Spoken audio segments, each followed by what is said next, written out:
Row.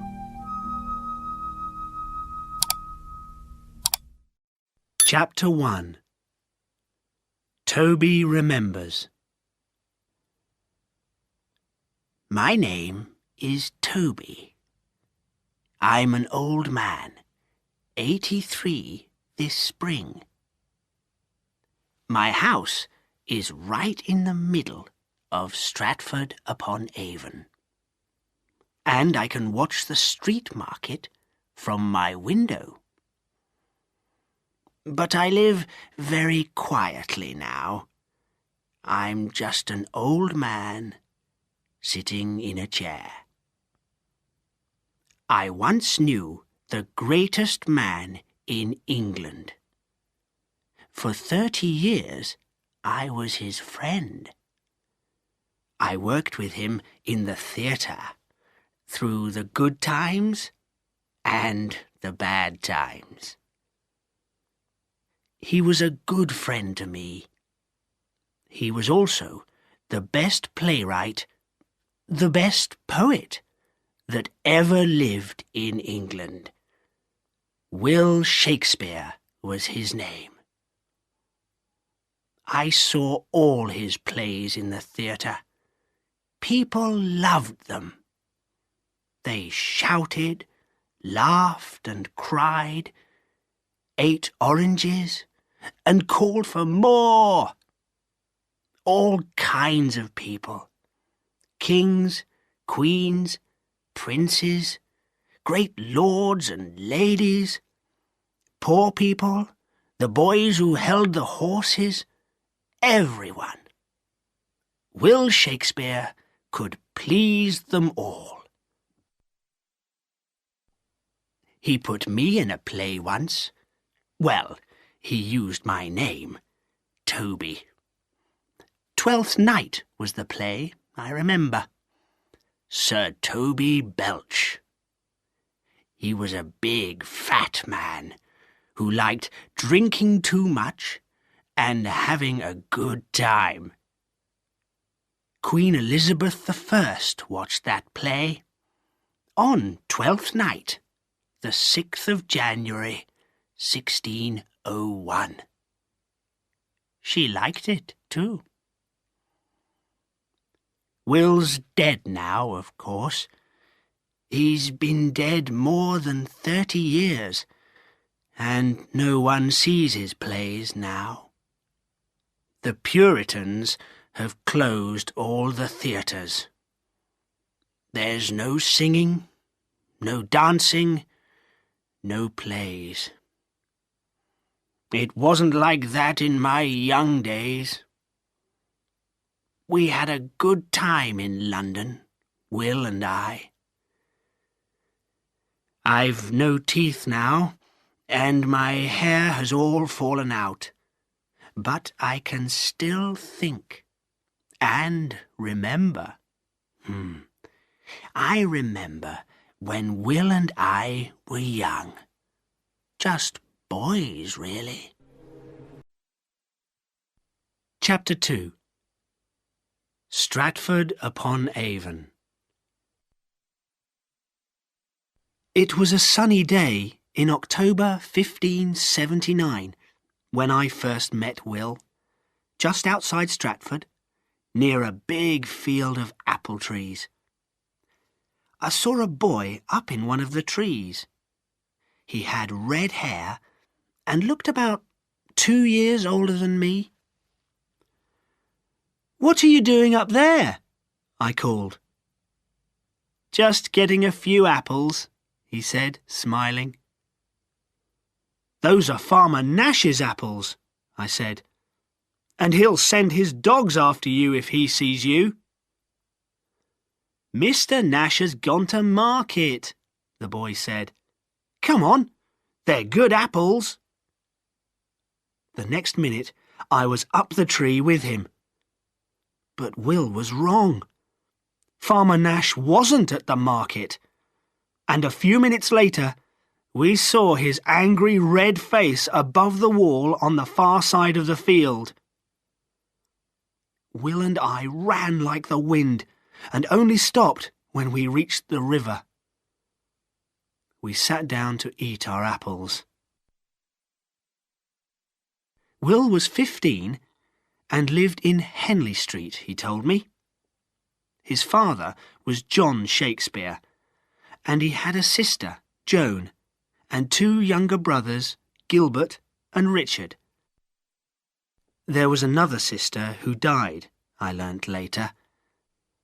And the next year he had another brother, little Edmund, the baby of the family. "Now, what about you?" he asked.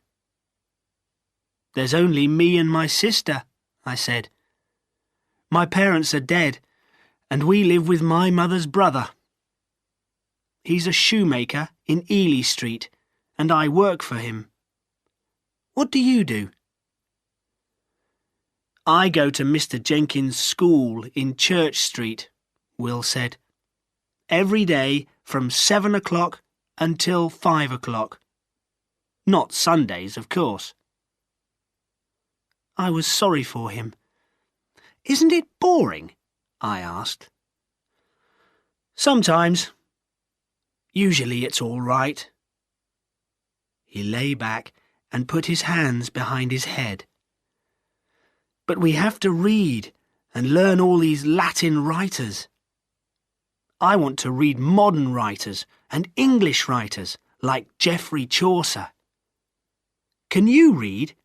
he asked. "Of course I can read," I said. "I went to school." Will sat up and began to eat another apple. "I want to be a writer," he said.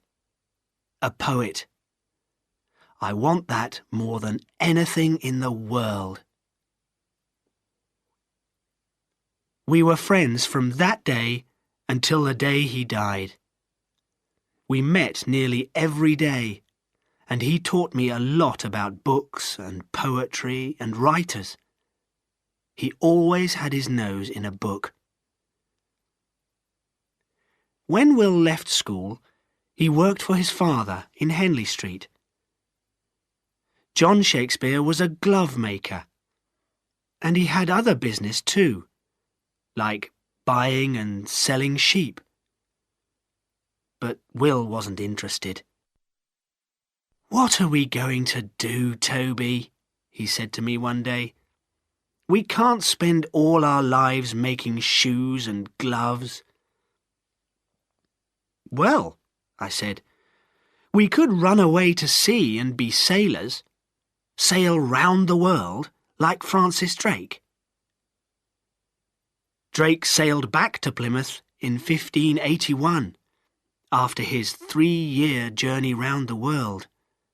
But we were still in Stratford. We made lots of plans, but nothing ever came of them.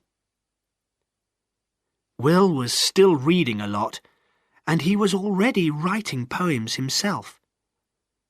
He sometimes showed them to me, and I said they were very good. I didn't really know anything about poetry then, but he was my friend. Will was not happy with his writing. "I've got so much to learn, Toby," he said. "So much to learn." Poor Will. He had a lot to learn about women too. One day, in October 1582, he came to my house with a long face. "I'll never leave Stratford," he said. "Why not?" I asked. "We'll get away one day. You'll see." "Perhaps you will," he said. "But I'm going to be married in a few weeks' time. To Anne Hathaway." My mouth fell open and stayed open. "Married? To Anne Hathaway? Is that the Hathaways over at Shottery?" "Yes," Will said. I was working on some shoes on the table, and Will picked one up and looked at it. "Well, she's a fine girl, of course," I said uncomfortably. But Will, she's 26 and you're only 18. I know, Will said, but I've got to marry her. Oh, no, I said. You mean she's... That's right, said Will. In about 6 months' time, I'm going to be a father.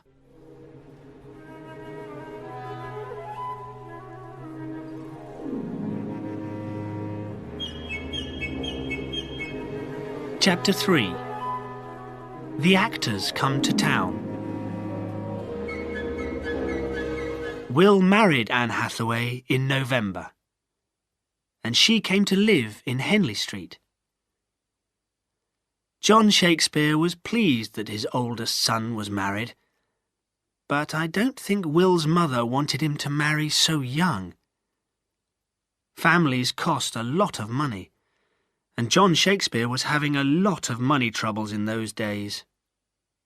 Times were hard in Henley Street. Susanna was born the next May.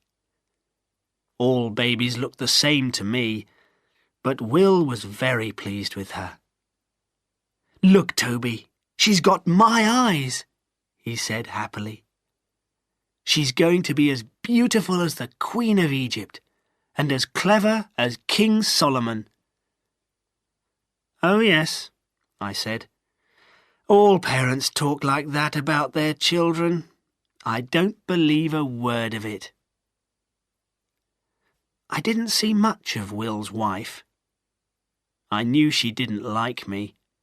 To her, I was one of Will's wild friends, who got him into trouble. She came from a very serious Puritan family.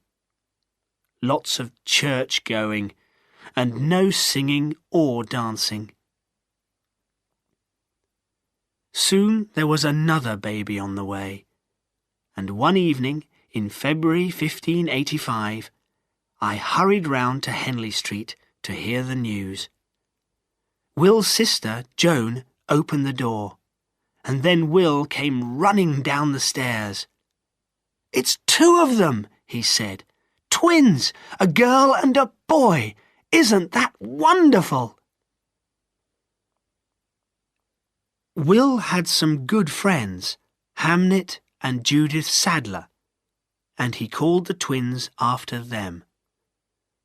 John Shakespeare was very pleased to have his first grandson, and everyone was happy. For a while. Will and I still went around together when we could. He was still reading and writing, and soon I could see a change in him. He was 23 now, and he was not happy with his life. "Stratford's too small, Toby," he said. "Too slow, too quiet, too boring. I've got to get away." "Yes, but how?" I asked. "You've got a family. 3 young children, remember?" He didn't answer. In the summer months, companies of players often came to small towns, and in 1587 5 different companies came. Will and I always went to see the plays. Will loved to talk to the actors and to listen to all their stories of London. The Queen's men came to Stratford in June, and we went to see the play.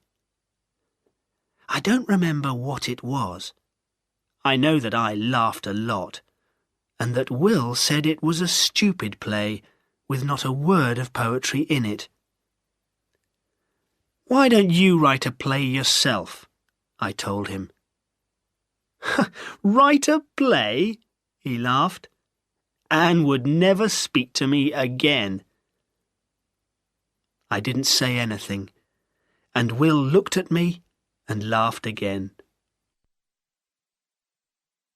It happened a few months later. I walked into the Shakespeare's kitchen one evening, and there was Anne, with a red, angry face, shouting at the top of her voice. "How can you do this to me? And what about the children?" Then she saw me and stopped. Will was sitting at the table and looked pleased to see me. "I've told Anne," he said quietly, "that I'm going to live in London. I want to be an actor and to write plays if I can." "Plays?" screamed Anne. "Acting! Actors are dirty, wicked people. They're all thieves and criminals. They drink all day and they never go to church." "Don't be stupid, Anne. You know that's not true. Listen, I'll come home when I can, but I must go to London. I can't do anything in Stratford." He looked at me across the room. "Are you coming with me, Toby?" "How soon can we start?" I said. Chapter 4. A New Life in London. It's 2 days' journey to London by horse, and Will talked all the way. His eyes were bright and excited. He was full of plans and poems and a love of life. "I talked to one of the Queen's men," he told me. "He said that he could find me work in the theatre. Acting, perhaps, or helping to write some plays." I showed him some of my writing, and he was very interested. When we rode into London, I began to feel afraid. This was a big, big city, and we were just two unimportant young men from a small town. I'll never forget the noise and the smells and the crowds. There were 200,000 people living in the city of London. I never saw so many people before in my life. We went down to the River Thames and saw the famous London Bridge with all its shops and houses. Down the river was the Tower of London. Enemies of the Queen went into the tower through the river gate, and mostly came out without their heads. We found a small inn in Eastcheap, not too expensive, and had some bread, meat and beer for our supper. "Well, we're here," Will said. "At last." I said. "What do we do next?" He laughed. "Everything." The next day, we began to look for work. Those early years were wonderful. We didn't have much money, of course, and we had to work very hard. A new actor only got 6 shillings a week, and there wasn't work every week. I decided not to be an actor. "Why not?" said Will. "It's a great life." We were working that month for the Queen's men at the theatre called the Curtain Up in Shoreditch. Will was acting 4 small parts in 2 different plays. He played a soldier and a murderer in one play, and in the other play he was a thief and also an Italian lord in love with the Queen of the Night. And he loved it. "I'm not clever like you," I said. "I can't remember all those words. I forget who I am. I say the soldier's words when I'm an Italian lord. I come on stage too late or too soon. I stand in all the wrong places." Will laughed. "What are you going to do then?" "Costumes," I said, "and properties. I had a talk with John Hemmings, and he said they need a new man to help with all the clothes and the other things." "Yes," Will said slowly. "You'll be good at that." "Now, I've got a fight on stage tomorrow, and I have to die with lots of blood. How are you going to get me some blood?" "I've already got it," I smiled kindly at him. "Sheep's blood. I got it down at Smithfield Market this morning. You can have as much blood as you want. I'm keeping it warm for you." Will was good at acting. Not the best, but good. An actor had to do everything. He had to learn his words, of course, perhaps for 6 different plays at the same time. No theatre put on the same play every day. He had to dance and sing and play music.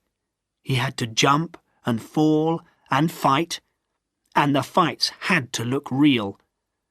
The playgoers of London knew a real fight when they saw one.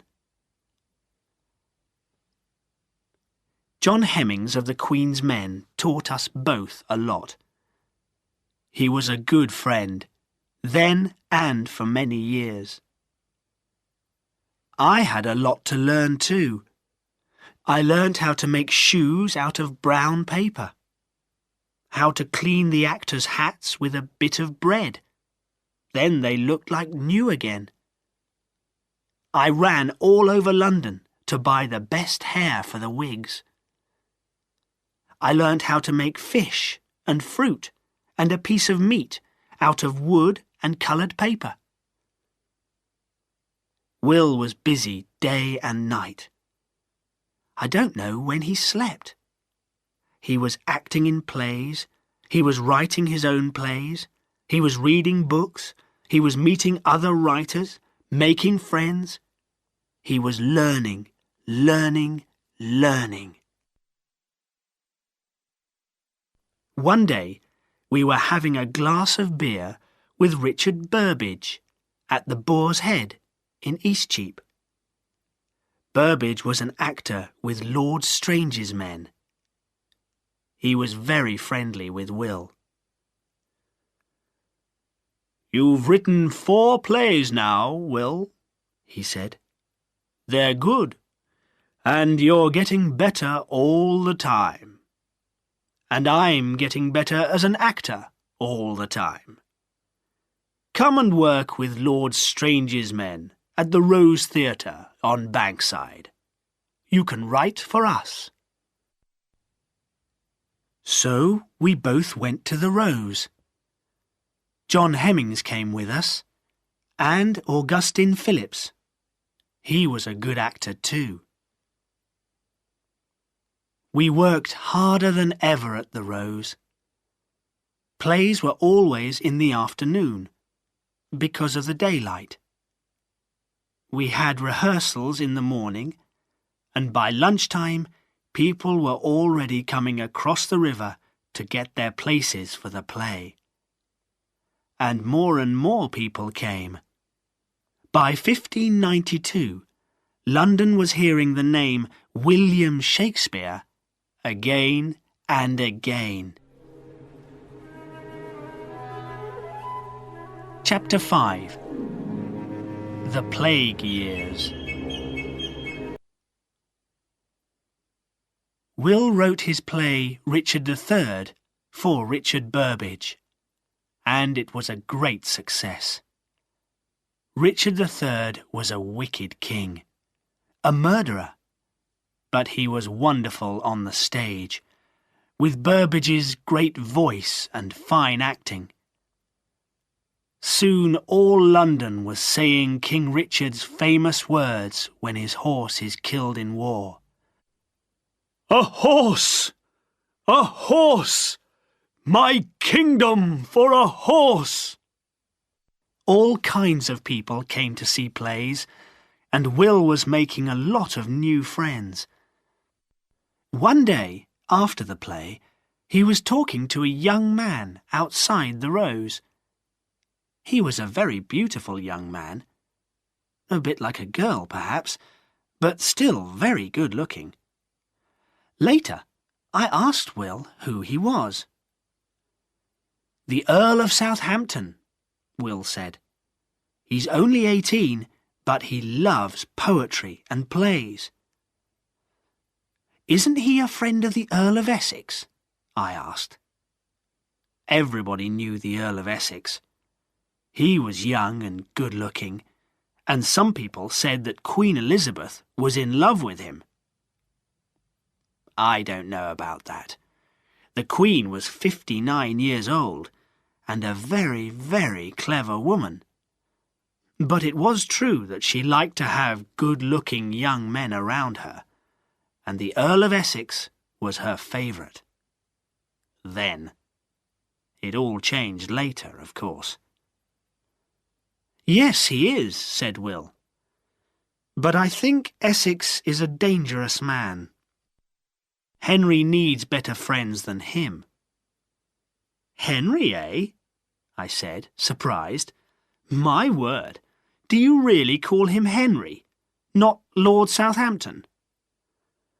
"Only when other people aren't there," Will laughed.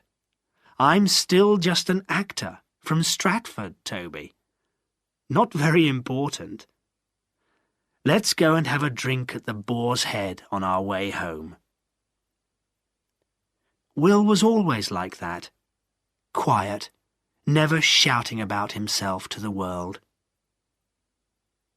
In the Boar's Head, we met some friends and started talking. The talk was all about the plague, which was coming back again into London. "Have you heard the latest news?" said one man. "They say that more than 30 people are dying every week now." "And the City Council," said another man, "wants to close all the theatres. They always do that when the plague comes to London. There'll be no work for any of us actors." "But the players can go on tour, surely," said Will. "Yes," said the first man, "but it's a hard life. A different town, a different inn, a different play every night. I think I'll stay in London." The plague is terrible in any place, but it was worst in London. In those narrow streets, with houses so close together, and the dirty water running down the middle of the street, there was no escape. When the plague came, it ran like fire through the town. If someone in a house got the plague, then the doors were shut and locked, and a big red cross was put on the door. Nobody could leave the house. You had to stay inside and fight, or die. If you were rich, you left London as fast as you could. In September 1592, the City Council closed the theatres. "Are we going on tour, Will?" I said to him one day. "Or back to Stratford? We can't stay in London." "You go back to Stratford, Toby," he said slowly. "I'm going to Lord Southampton's home in Hampshire for a while. He's asked me to go and stay with him. I can do some writing there, read his books, meet a few people." I looked at him. "There's a woman in this somewhere, isn't there? You've had a strange look in your eyes for weeks." Will laughed, but didn't answer my question. The theatres in London didn't open again until June 1594. Will often visited Lord Southampton, but sometimes we went on tour with the company, or spent time at home in Stratford. Will began to spend more time in Stratford because it was quiet there, and he could do his writing. I never heard what Anne thought about it all. During those years, Will wrote a lot of poetry. He wrote his beautiful long poem, Venus and Adonis, for his friend Lord Southampton, and he wrote many of his famous short poems, the sonnets. But they didn't go in a book. They were only for his friends to read. One day, when we were back in London, I was reading some of his latest sonnets. Will was out somewhere, and I was at home in our lodgings in Bishopsgate. A lot of the poems were about a woman, a terrible, black-haired, black-eyed woman. She was cold and cruel, then she was true and loving, and then she was cruel again. For I have sworn thee fair, and thought thee bright, who art as black as hell, as dark as night. Was Will writing about himself here? I asked myself. And who was this woman, this dark lady? I always like to know what's going on, so I listened and watched and looked at all his women friends. Then one day I saw her. I was coming in the door at our lodgings, and she was coming downstairs. She had black hair and great stormy black eyes, and there was gold at her ears and round her neck. I stood back, and she went past me like a ship sailing into war. She looked wild and angry and very, very beautiful. Whew, I said to myself, if that's Will's dark lady, he'll never have a quiet, easy life. The woman looked Italian, so I went and asked John Florio about her. Florio was Lord Southampton's Italian teacher. We saw a lot of him in those days. I described the woman, and he knew her at once. Amelia, he said. Amelia Basano. Now Amelia Lanier, wife to Alfonso Lanier. Before that, she lived with the old Lord Chamberlain. She was not his wife, you understand. But why do you want to know, my friend? If she's a married lady, she doesn't have a lover now, then? Florio laughed loudly. Lovers! You don't know Amelia Lanier. She's a bad woman, my friend. A bad woman. Now he spoke very quietly. For a time, she was the friend of Lord Southampton. But not now. That is all finished. I didn't ask him about Will. Perhaps Amelia Lanier was Will's dark lady, or perhaps Will was just trying to help his friend Lord Southampton. Nobody will ever know now. Chapter 6. Death in the Family. After the plague years, we were busy all the time. There were new companies of players, and Will now belonged to the Lord Chamberlain's men. The Lord Chamberlain was a very important man, close to the Queen, and we often put on plays for the Queen's court, and in the houses of the great lords of England. We had some very good actors. There was Will, and Richard Burbage, of course, and John Hemmings. And there was Augustine Phillips, Henry Condell, and Thomas Pope. There were other actors too, but those 6 were the real company. They worked together for more than 20 years, and made a lot of money too. I did the costumes and properties for the Chamberlains. John Hemmings said I was the best properties man in the city. Will was special, because he wrote the plays. And what plays they were! He never wrote the same play twice, like some writers. He was always trying something new, something different. And he wrote fast, too. John Hemmings could never understand that. "How can you write so fast, Will?" he asked him. "And you never make a mistake or change a word."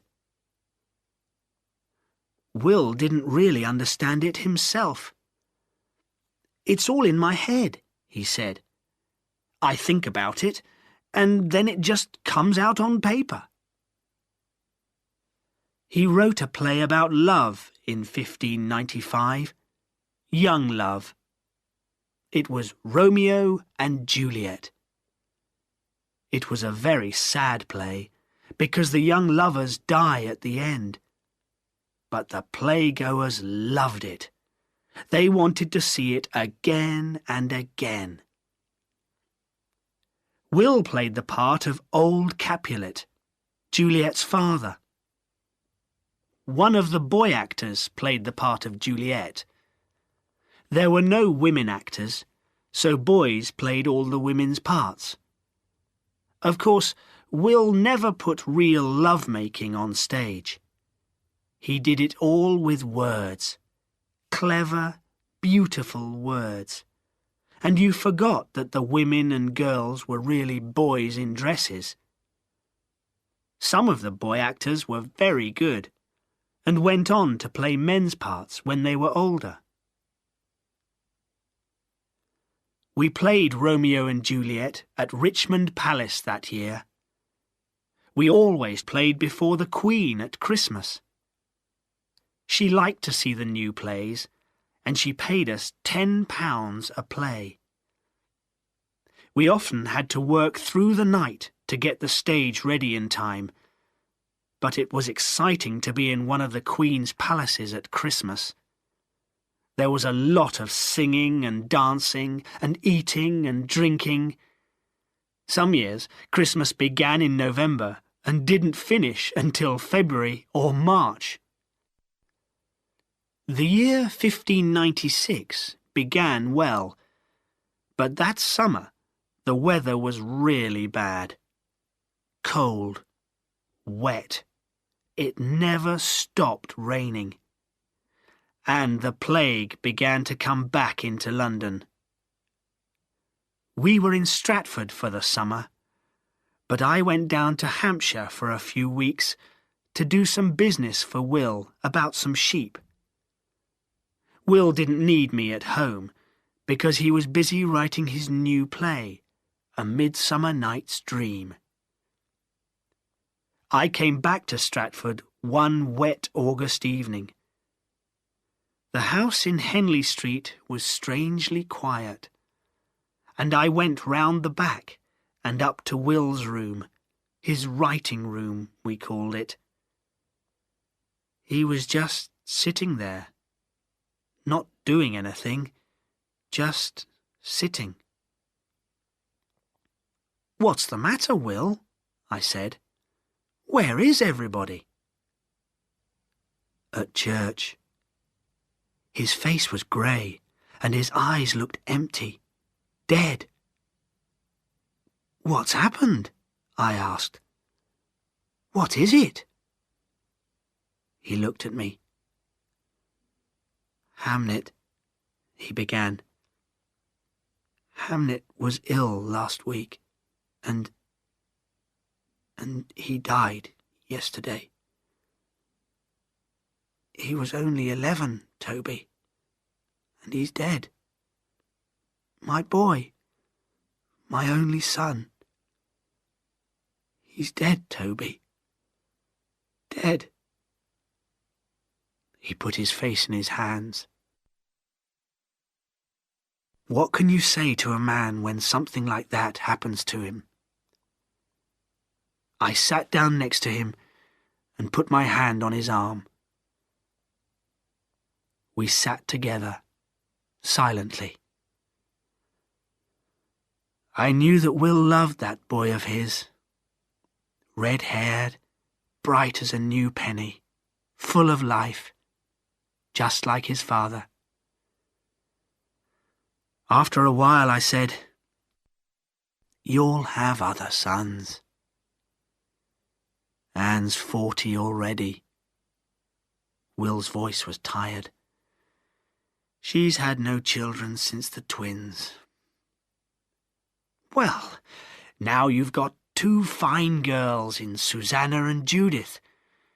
They'll marry before long, and then you'll have more grandsons than you can count. You'll see. There'll be boys running up and down stairs, shouting for their granddad Will." He smiled sadly, but his eyes were not so empty now. Pleased, I went on quickly.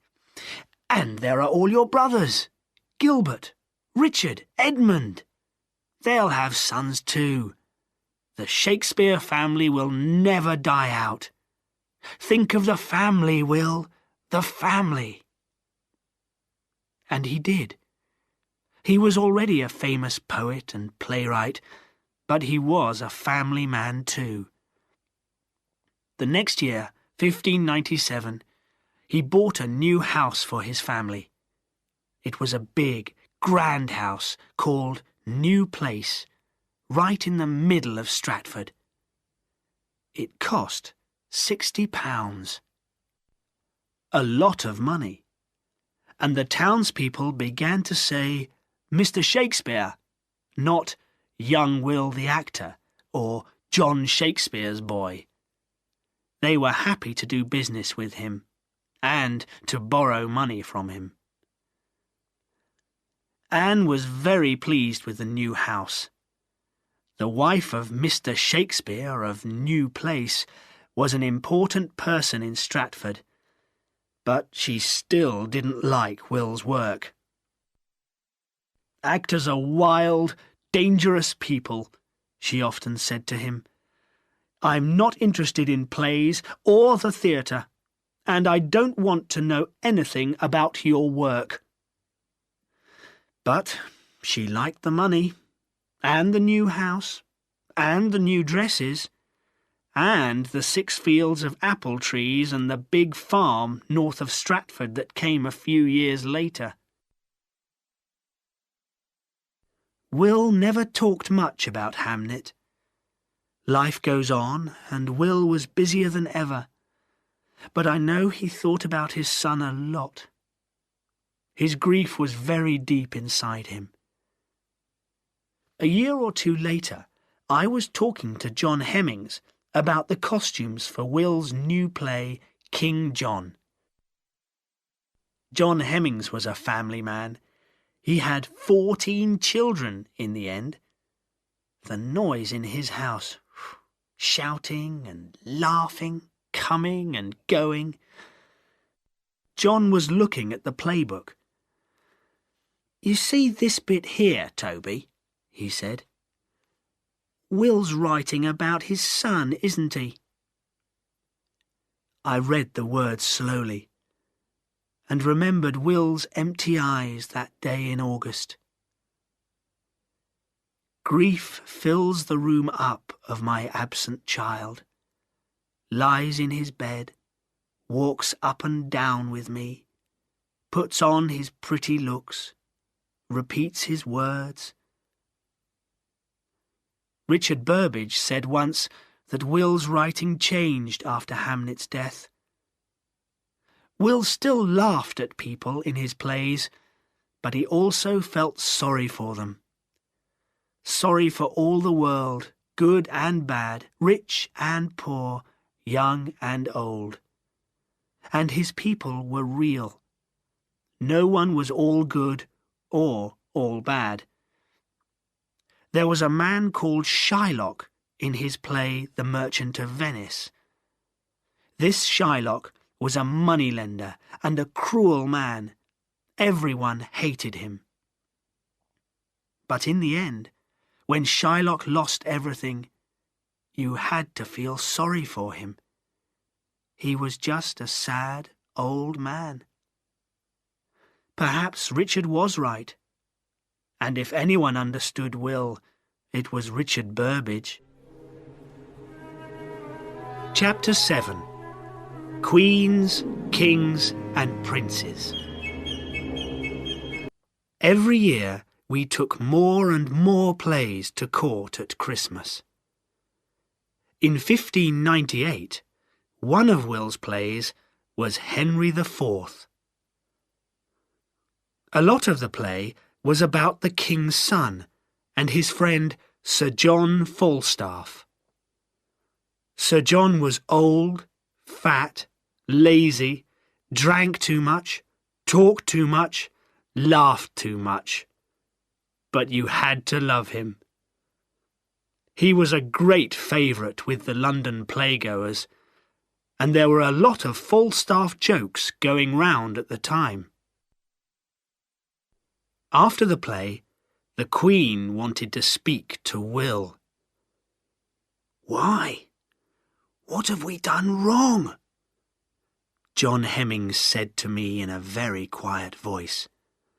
"We'll find out in a minute," I said. We all watched while Will walked over to the Queen's chair. She was an old woman. She wore a red wig and she had black teeth. But she was still a very great queen. And if the Queen was not pleased... She had a good, strong voice, an actor's voice. We could hear her easily. "Mr. Shakespeare," she began. Then she smiled, and suddenly you knew why all Englishmen loved the Queen. It was like the sun coming out on a spring morning. "Mr. Shakespeare, you are the best playwright in England. I enjoyed your play, and I thought that Sir John Falstaff was very funny. I have known many Englishmen like him. Will you write me another play? I would like to see Sir John in love." When Will came back to us, his eyes were bright, but he was already thinking about it. "Don't talk to me," he said. "I've got a play to write." He wrote it in 2 weeks, and we took it down to Richmond Palace and played it before the Queen on February the 20th. She laughed and laughed at the Merry Wives of Windsor. She didn't have much to laugh about in 1599. There was a lot of trouble in Ireland, and the Queen sent the Earl of Essex with 20,000 men to fight a war. Lord Southampton, Will's friend, went with him. All London came out onto the streets to watch when Essex and his men left for Ireland. Will wrote an exciting play about war that summer, and he put in a word or two about Ireland. That was Henry V, about a very famous English king who fought a war in France. But Essex was not Henry V. He didn't know how to fight a war, and he ran away back to England later that year. The Queen never spoke to him again.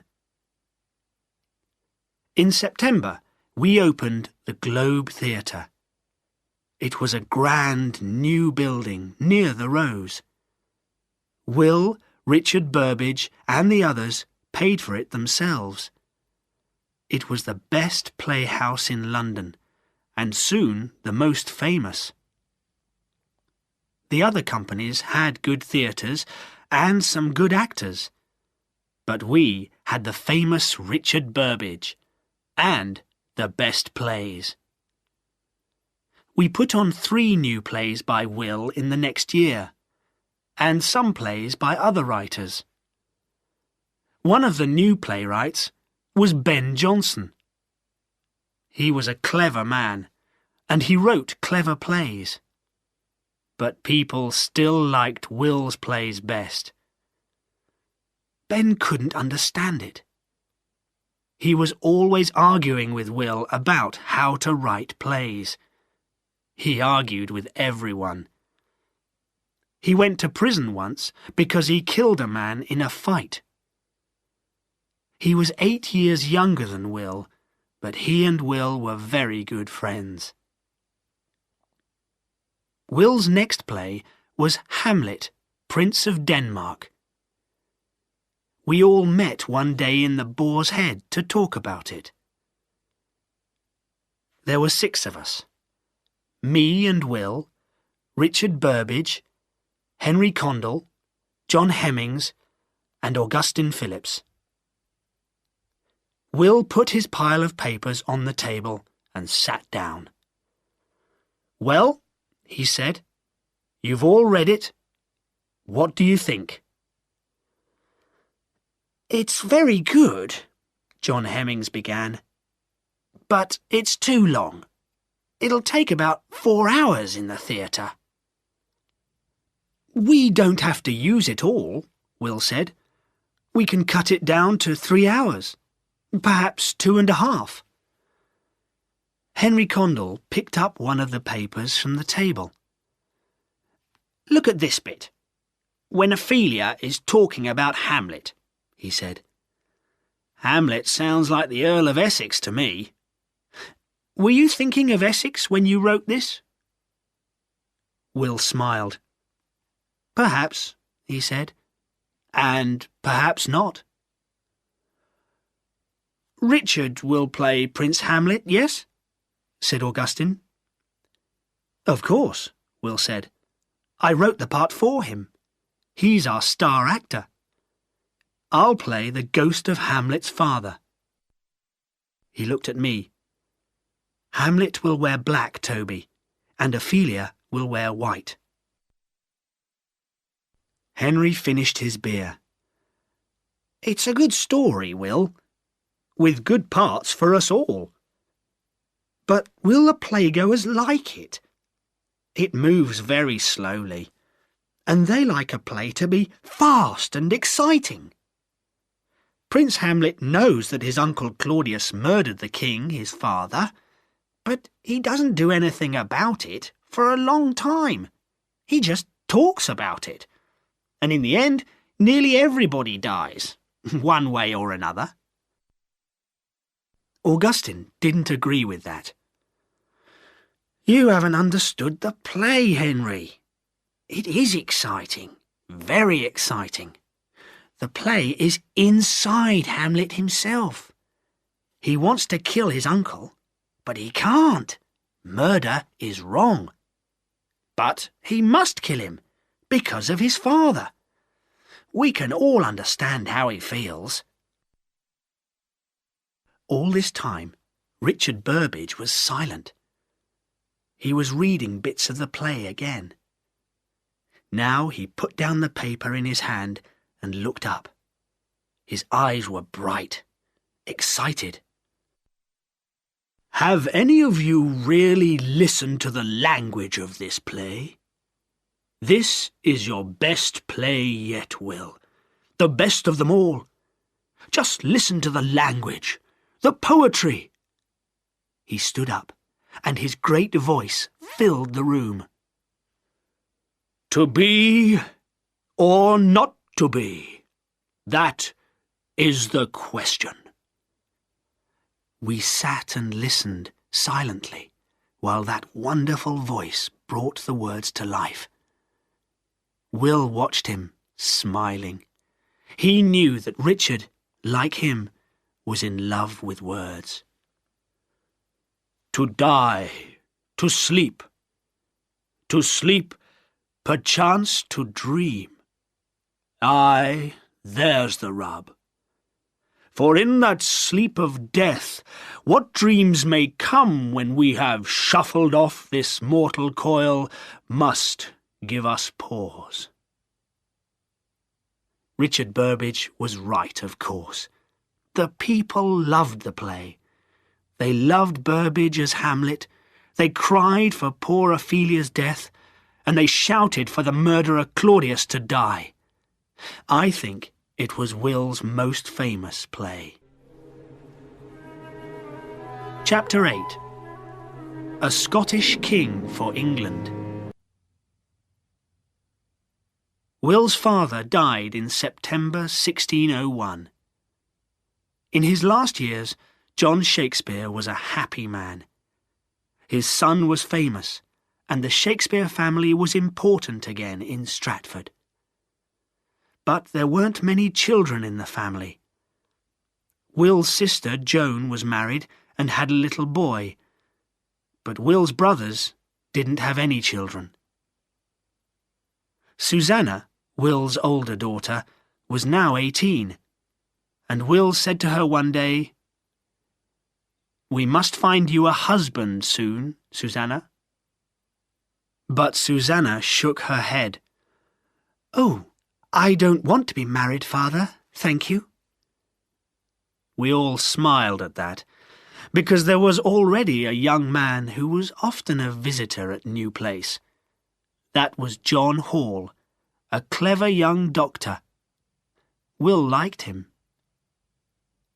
Back in London, the theatres were always full, and actors were now important people in the city.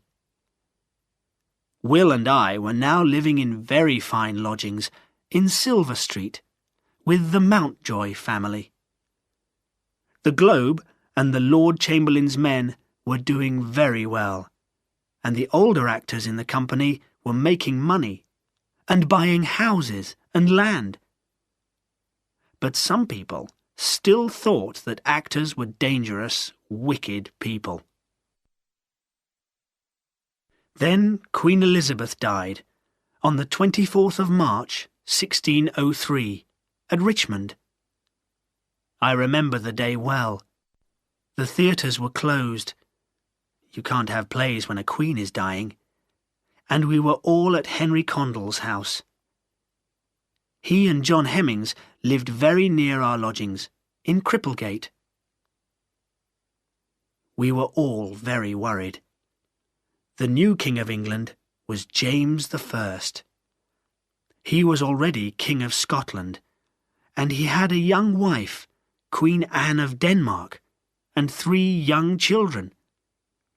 But what was he like? Would he be a good king? And most importantly, did he like plays?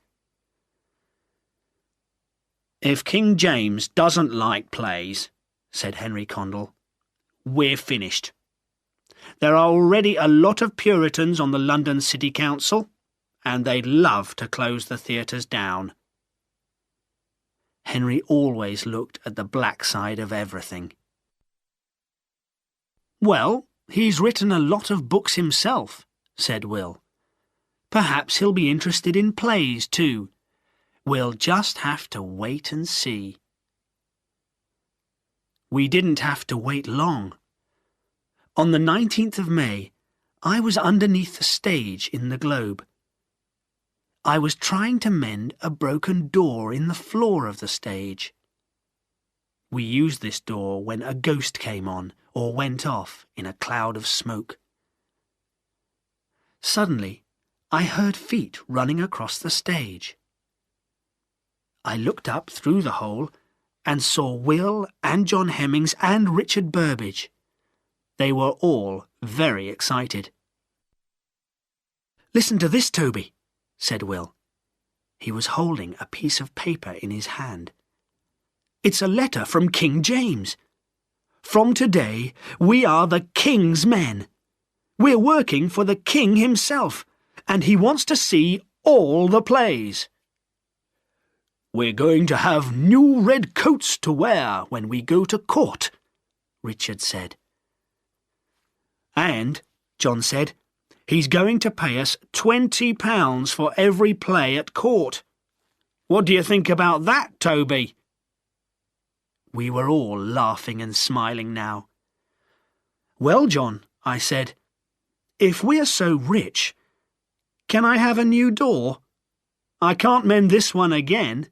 It's too old." That summer, the plague came back. By July, 1,000 people were dying every week in London. One of them was the little son of Will's friend, Ben Jonson. By the end of the year, there were 33,000 dead in England. The theatres closed, and the King's Men went on tour. Will and I spent the summer at Stratford. When Christmas came, the King's Men put on a lot of plays at court. The King was at Hampton Court Palace that year, which was outside London, well away from the plague. I couldn't go, because I fell off my horse one day and broke my leg. Stupid thing to do. I had to stay at home, but Will told me all about it when he came back. "The new King and Queen like to enjoy themselves, Toby," he said. "They're a happy family. Prince Henry, who's 9, is a very nice little boy, and his sister Elizabeth is beautiful. Little Prince Charles is only 2. He was silent for a minute. Perhaps he was thinking about Hamlet. Then he went on. "Queen Anne likes plays very much. She likes music and dancing too. She showed her legs in one dance." "My word," I said. "Things like that never happened at court in Queen Elizabeth's days." "We live in different times, Toby. A lot of things are going to change." But change only comes slowly. The King's Men went from one success to another. At the King's Court at Christmas 1604, there were 22 plays, and 8 of them were Will's. In 1605, there were 13 plays at court, and 10 of them were Will's. We always did the plays at the Globe first, before we took them to court. Will was writing more slowly now, but during these years he wrote some of his best plays: Othello, Macbeth, and King Lear. That was a sad, dark play. When King Lear carried his dead daughter Cordelia onto the stage, well, every man, woman and child in the Globe was crying. It's true. Richard Burbage played Lear, of course. What an actor he was. Chapter 9. The Mermaid Tavern. During the next few years, the plague was always with us. Some years it was bad, other years not so bad. When the theatres in London closed, we went on tour. Well, the King's Men did. Will and I were mostly at home in Stratford in the summers. Will was usually writing, and I did bits of business for him when I could. Susanna married Dr. John Hall in June 1607, and Will's granddaughter Elizabeth was born in February the next year. We had a very cold winter that year. The River Thames in London froze right up to Westminster. People had parties and cooked sheep over fires on the ice. Will's brother Edmund died that winter. He was only 27. And Will's mother died in September the next year. Will was writing a different kind of play at this time. John Hemmings said they were dark, cruel plays, and that Will was only looking at the black side of people. But that was the thing about Will. He was still changing, trying new kinds of poetry and stories in his plays all the time. And suddenly there was a new kind of play, full of laughing and spring flowers and love, The Winter's Tale. When we were in London, we often went in the evenings to the Mermaid Tavern in Cheapside. It was a very good inn, with good beer, and all the writers and poets in London went there. We were there one evening in the winter of 1610, I think it was. A lot of Will's friends were there, actors, writers. Ben Jonson was there, of course. He was a great drinker all his life. He was writing a lot of plays now, and was doing very well. But he never had any money. Will always paid for the beer. At first, the talk was all about King James and his court. We didn't like the king so much now. He was more interested in horses than in plays. Then Ben remembered something about The Winter's Tale. He knew, really, that Will's plays were the best, but he always liked to find mistakes if he could.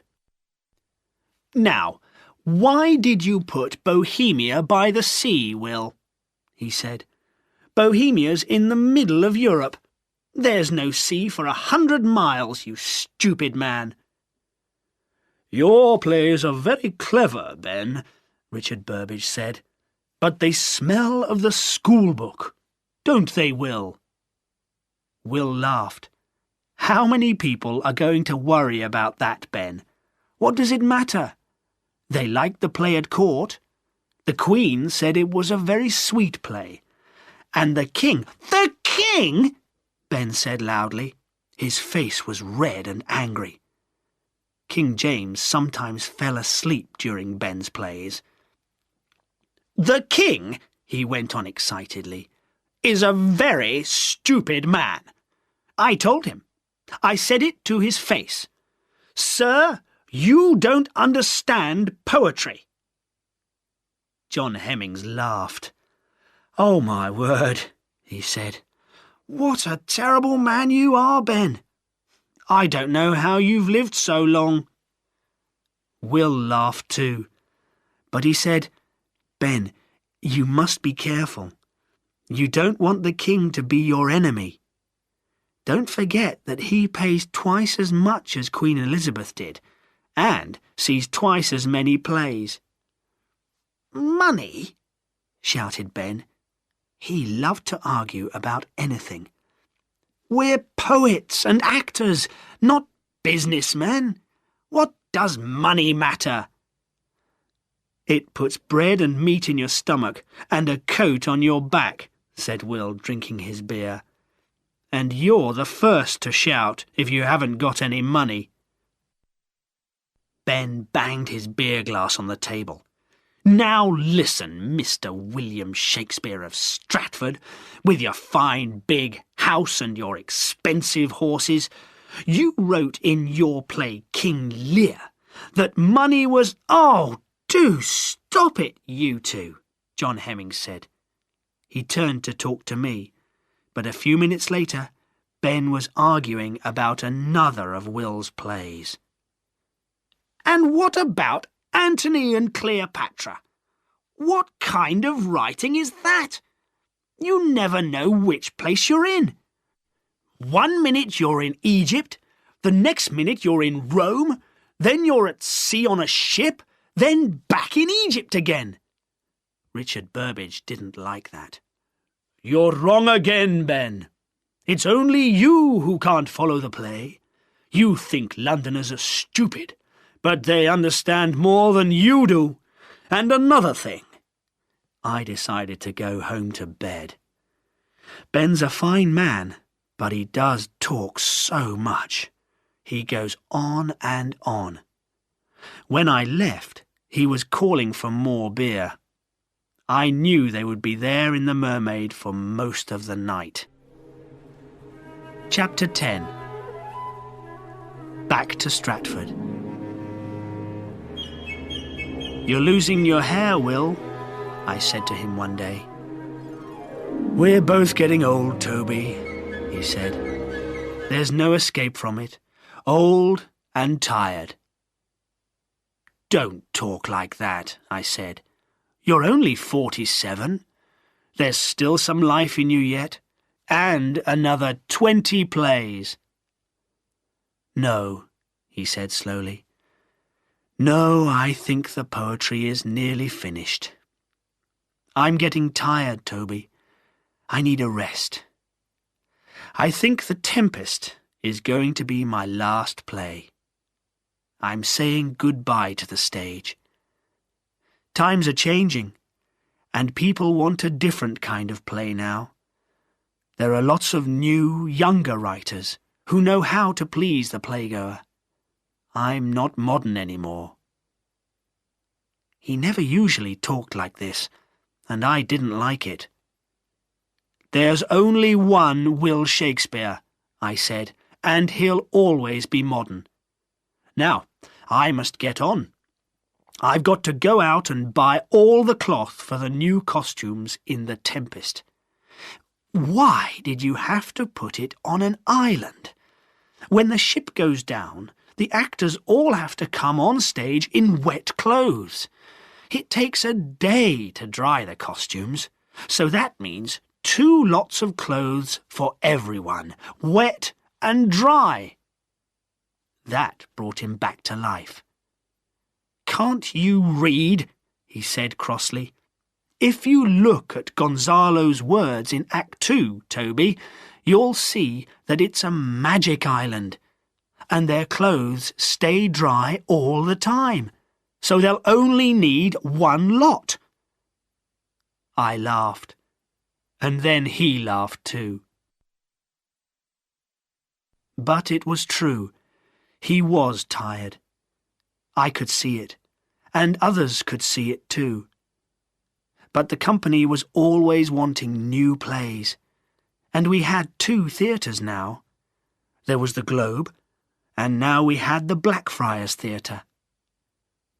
Plays in the Globe were in the open air and always had to be in daylight, but the Blackfriars was a building with a roof.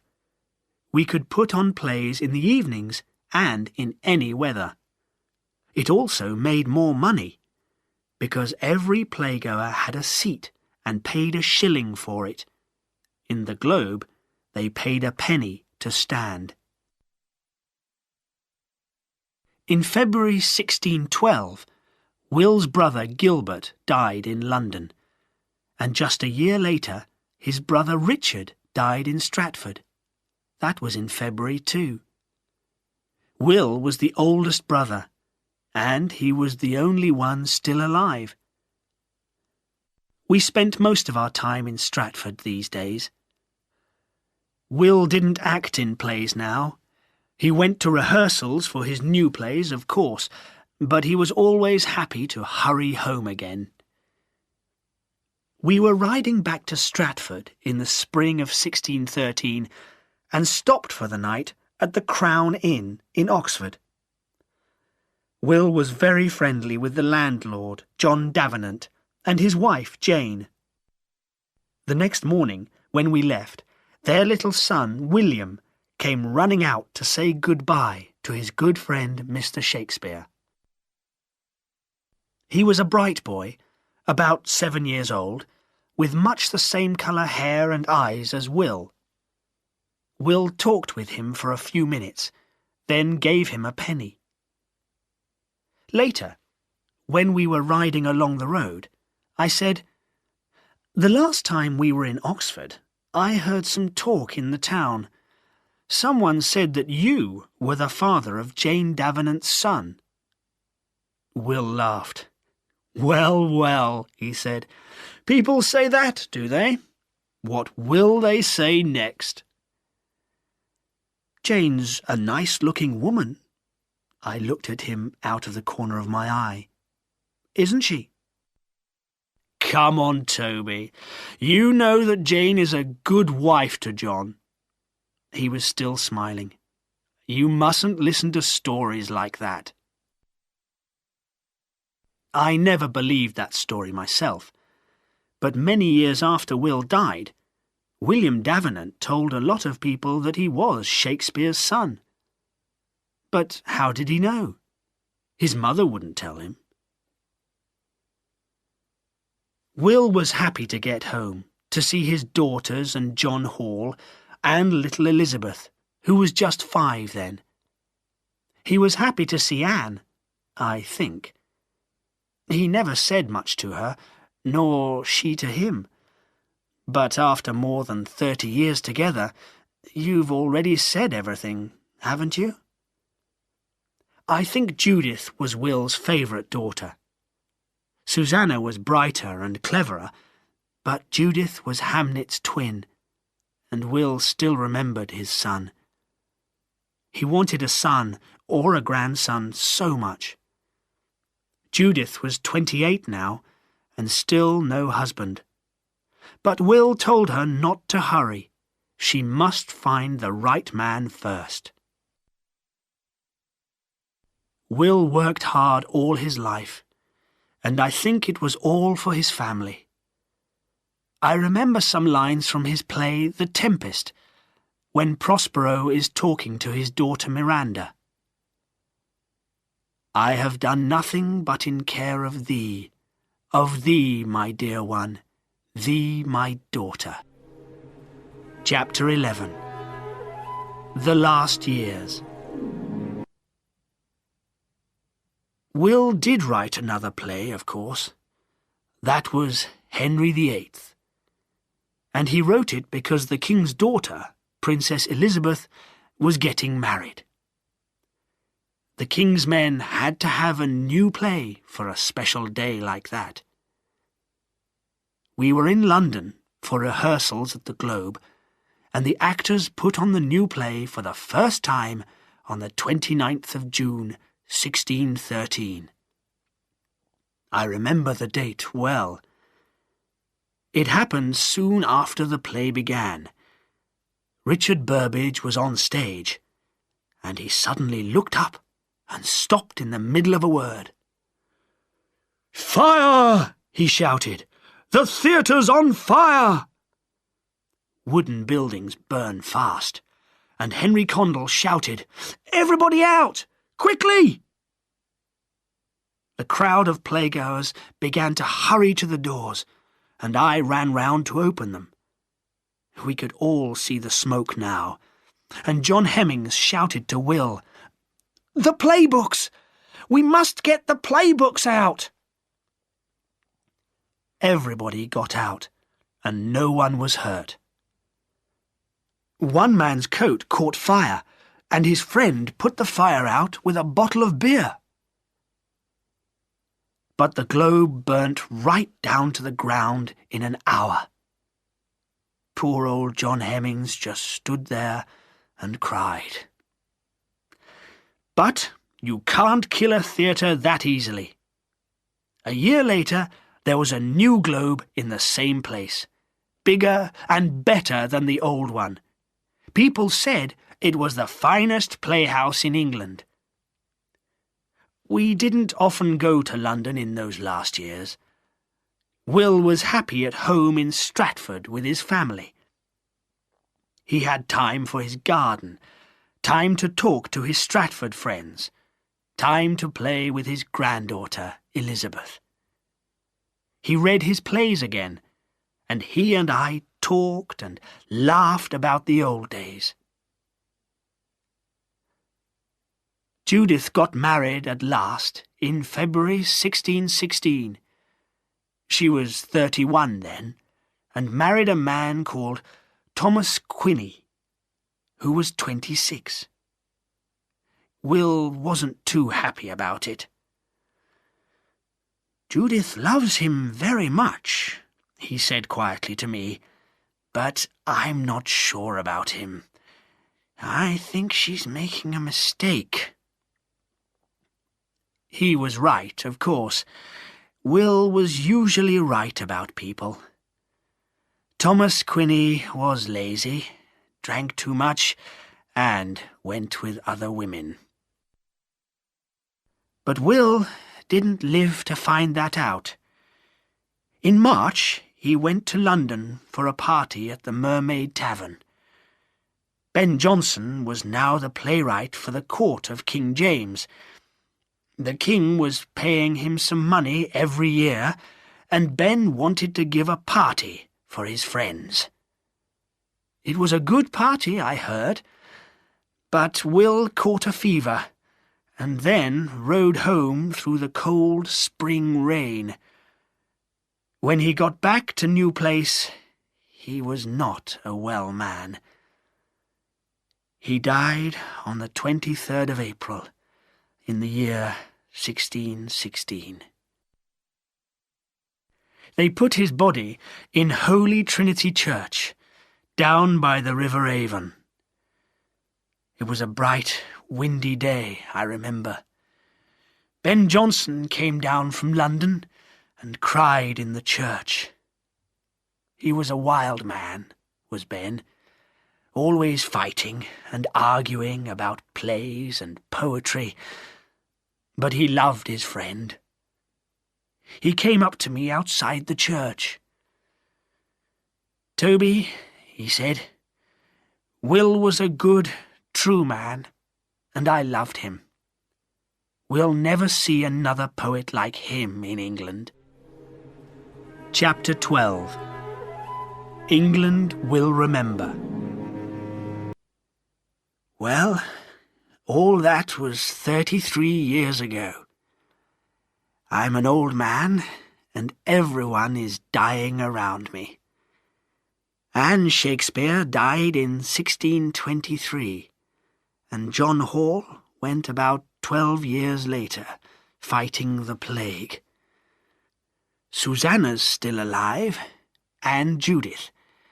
She had 3 sons, but they all died. So there's no boy in the family to keep poor Will's name alive. Susanna's girl, Elizabeth, has had no children, and she's 41 already. Susanna still comes to visit me sometimes, and we talk about the old days. We live in sad times now. The Puritans cut King Charles's head off last January. But one day we'll have a king again. Then there'll be singing and dancing and plays. You'll see. Oh, yes. People won't forget William Shakespeare. In 400 years' time, the theatres will still be full. People will still laugh and cry over his plays. He was the finest poet that ever wrote in the English language. I think he knew that himself. There's some lines in one of his sonnets I remember. "Not marble nor the gilded monuments of princes shall outlive this powerful rhyme."